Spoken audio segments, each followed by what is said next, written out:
So it is officially Street Fighter's 35th birthday as their anniversary, and I kind of want to talk about it and talk about my experience with Street Fighter, my very first experience with it, and my love for the franchise as a whole, and why I want this series to keep going and why it's so great to me. So as always, guys, my name is Ken, and I cover Capcom content here. So if you love Capcom fighting games and anything dealing with Capcom, definitely think about subscribing. It would mean a lot. So, as I said earlier, it is the 35th anniversary of Street Fighter. Um, Street Fighter, as you've been living on a rock, if you don't know, is a great or legendary fighting game series, or fighting game, I should say. It came out years ago. I want to say what, 93. Well, I should watch myself. Street Fighter 2 came out I think like 93 or 92, and then Street Fighter 1 was like the late mid 80s. I mean, be honest, no one really counts Street Fighter 1 as it was, yeah. But I mean, going by that though, yes, Street Fighter 1 does count, and this is the birthday. So, but yeah, Street Fighter 2 came out and kind of just blew up as a whole and took things in a whole new direction. I mean, you had so many copycat fighting games that came out during that era. It was incredible, as that was, peak gaming, right? Street Fighter was seen as the pinnacle of games. Nowadays, as people play Call of Duty or Fortnite or sports games like NBA 2K or Madden. That's kind of the way to pass time. Back then, it was very much playing Street Fighter. To be a cool kid, you had to have a copy of Street Fighter 2, whether it be on the Super Nintendo, Genesis, whatever the heck it is. That was, you were considered cool. When you went to a buddy's house, it was pop on Street Fighter, let's play. So that's pretty much how big it was. It was essentially, like I said, the pinnacle of gaming, right? So Street Fighter was just a worldwide phenomenon, set the world on fire. I mean, arcades everywhere, lines everywhere. It was just incredible. Um, of course, I couldn't go to the arcades all the time, as I was a very, very young lad. I believe I was like, what, 5 years old? Maybe 5 or 6 years old. So I was really, really young. So I wasn't able to go to the arcades as much as I would like. So for me to play the game, I had to unfortunately wait until it came to consoles. So I remember seeing Street Fighter 2 for the very first time at my cousin's house. He had Street Fighter 2 on the Super Nintendo, and I remember, distinctively because they were playing on Ken stage, the Harbor stage. I remember seeing Ken. It was Ken versus, I don't know if it was a dream. No, it wasn't a dream match. It was like Ken versus Chun Li or something.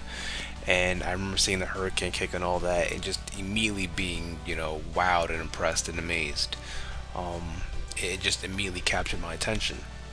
Unfortunately, I, wasn't able to purchase Street Fighter 2, as cartridges back then were really expensive. I mean, it's funny, everyone's complaining about the price of games now, but they forget that games have always been expensive. And yeah, we couldn't get one, right? I believe we got a Super Nintendo the following year. We got one.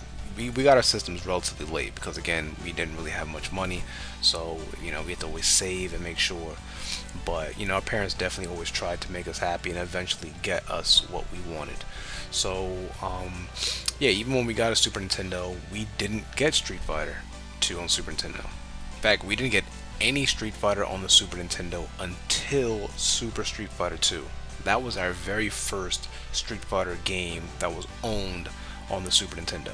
We then went backwards and bought Turbo and Street Fighter 2. But my very first experience actually owning and having my own Street Fighter 2 game was Street Fighter 2 Championship Edition for the Sega Genesis. This game was everything to myself, to my brothers. This was the game, right? We had bought this game from our local shop, not a local shop, but a shop called Funkoland. It was like right by the mall where we lived in New Jersey, and they had this game. And I won't forget, it was like, I think it was like 80 bucks. I forget how much it was. It was expensive, very expensive, and it was late at night. And I was so excited. We had the box cover art with Guile and Bison on the front, and yeah, we took it home. And it's funny because I prefer Street Fighter 2 on the Super Nintendo, but the one I played the most was the Sega Genesis version, was this Championship Edition. This was the game that really, solidified my, and really my brothers too, our love for this franchise.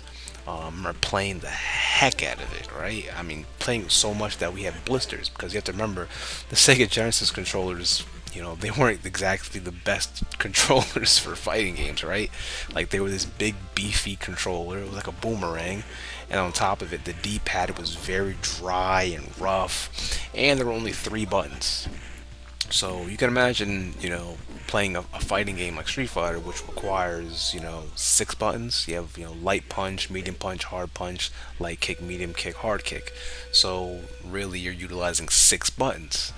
So you're thinking, how do you play on three buttons? Well, the Genesis came up with this genius idea where you have the three punch buttons, and then if you wanted to, I don't know, kick, you have to press start and then kick, and then it switches.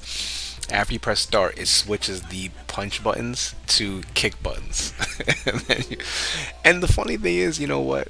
After practice, it became very intuitive. You're like, all right, whatever, I know what to do. Like I'm just doing my Hadouken, my Dragon Punch, and then yeah, if I want to do a jump kick, I'm gonna hit start real quick and boom. I mean, luckily the start button wasn't too far from the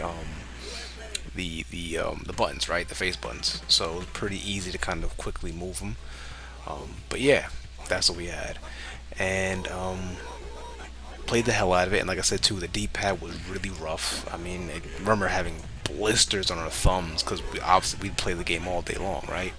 We'd beat it with every character, beat it on mid difficulty, beat it on easy difficulty, beat it on max hard difficulty. It was our thing. We just played the heck out of it, and with the crappy sound and everything, which that game, the sound doesn't bother me as much because I grew up on it, right? That's what we played for years before we eventually got the Super Nintendo version. So I grew up on the frog sounding, how Ryu sounds, like sounds like he has a frog in his throat.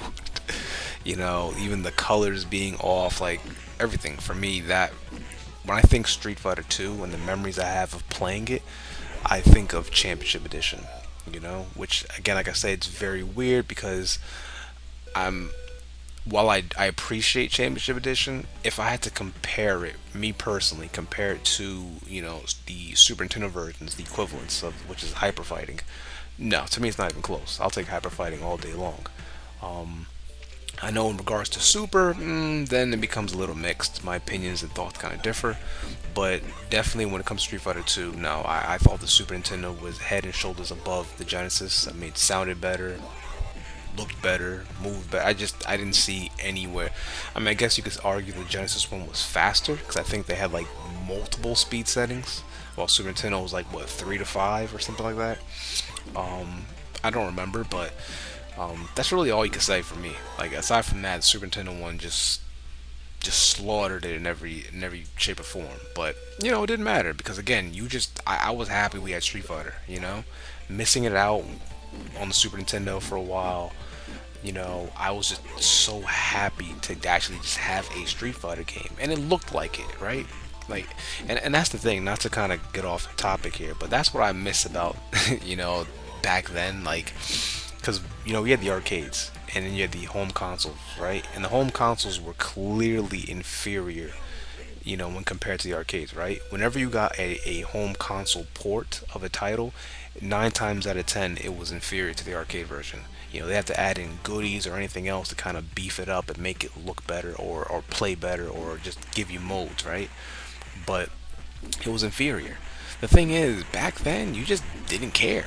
Like I was like, dude, I got Street Fighter 2 on the home console. I don't care that the sprites are smaller, there are less animations, the sound is bad, the music doesn't continue. I could care. Right? Like you just go down the list of all the negatives, but you didn't care. To you, you're like, yo, I got Street Fighter 2 on home, on TV, man. Like, who cares? I'm playing Street Fighter. I don't care. I don't even see all the imperfections. All I see is the game, and I just miss that, because now we just nitpick everything, right? Everything has to be just perfect. I mean, I guess it's understandable with technology, right? Way things have advanced.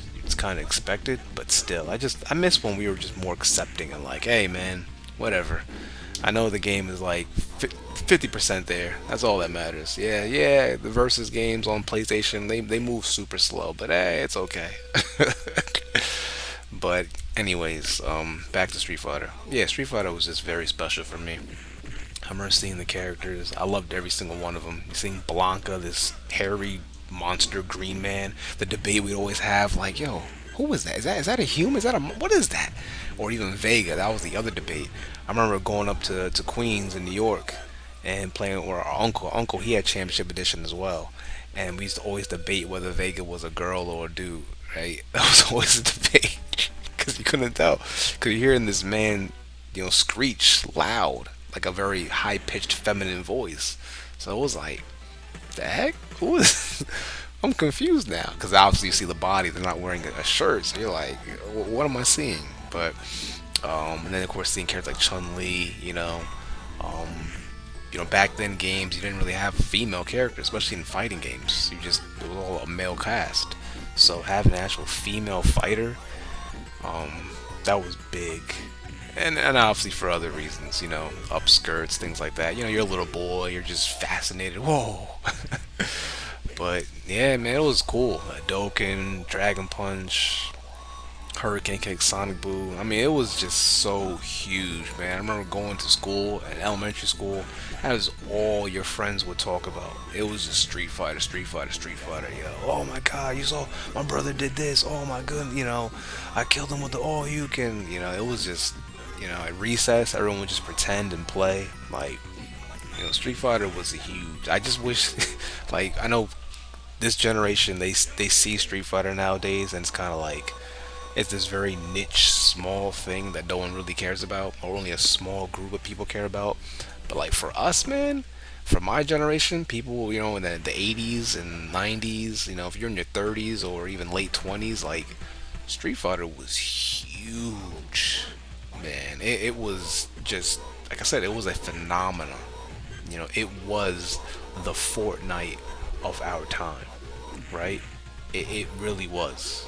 And it's kind of hard for me to fathom and grasp. Like when I look at it now and I see just how, small the audience is compared to other titles, it's definitely just like, what? Because for me, Street Fighter was and is my world, right? That is very much my entry into games as a whole. Because yeah, I played other games before Street Fighter, but I don't really remember them, right? It didn't really have an impact on me. It didn't really make me want to play more games or get better. Street Fighter was the very first time where I saw a title and I was like, wow, I want to dig in. I want to learn these moves. I want to get better. I want to explore this world. Like, it was my very first exposure to that. Exposure to actually looking at characters, looking at the booklets, reading on characters and the profiles and the stories and the reasons for fighting. Like, it was a total package. It was the very first time I experienced, a legit game. And it just carried from there. And then I would gladly say, or from Street Fighter onwards, that's what kind of created my love of games, not just fighting games, but just games, right? I became a gamer from that point on, you know. So Street Fighter is very special, and I really hope that it just continues. I really do. Um, I'm loving what's going on with six. It's really nice. I love the direction that they're pushing it. I love the feel of it, and I just want it to continue because whenever I see Street Fighter, that little boy inside of me, it always comes out, right? He always comes out because it it was very special. When I hold this cartridge in my hand, right? This Street Fighter 2 cartridge is just all those memories come right back, man. All of them. You know, I it was just a lot of hard work, you know, playing this game. 'Cause you gotta imagine, trying to do those moves as a child. It was like, what? Down, diagonally forward, forward punch. quarter circle motions for Zangief, charge characters for Guy. It was just, whoa, what is this? But thing is, you didn't care because you just wanted to play. So because of that, you went in and learned, right? You were like, look, I gotta play, so I'm going to learn how to do this. And that was, my first exposure to that kind of training, that hardship of actually trying to progress and get better. So yeah, man, I owe a lot to Street Fighter. It's really special to me, and I'm happy it's still around. It went away for a while, and I was very sad because I mean, when it went away, I think I went away, right? I very much took a break from gaming as well. So when four, brought things back, I was so elated. So I'm happy it's around. I hope it sticks around for much longer. Until I eventually quit games, then Street Fighter can quit. But it was great, and so this was me just kind of reminiscing on, when I got Street Fighter 2, my very first exposure to it and what it means to me, and yeah, let's kind of wrap that up. So again, thank you guys for being down memory lane with me, kind of just reminiscing, thinking. What are your first impressions or thoughts or dreams for Street Fighter going forward? Also, what did you think about Street Fighter when it first came out? Maybe for you, your memory goes deeper. Maybe it's not just Street Fighter 2, but it's actually Street Fighter 1, which I don't know why, because that game is meh. But to each his own. But yeah, let me know what you think and what it means to you. So yeah, man, thank you, Capcom, for making this great series. I hope it continues, and happy birthday.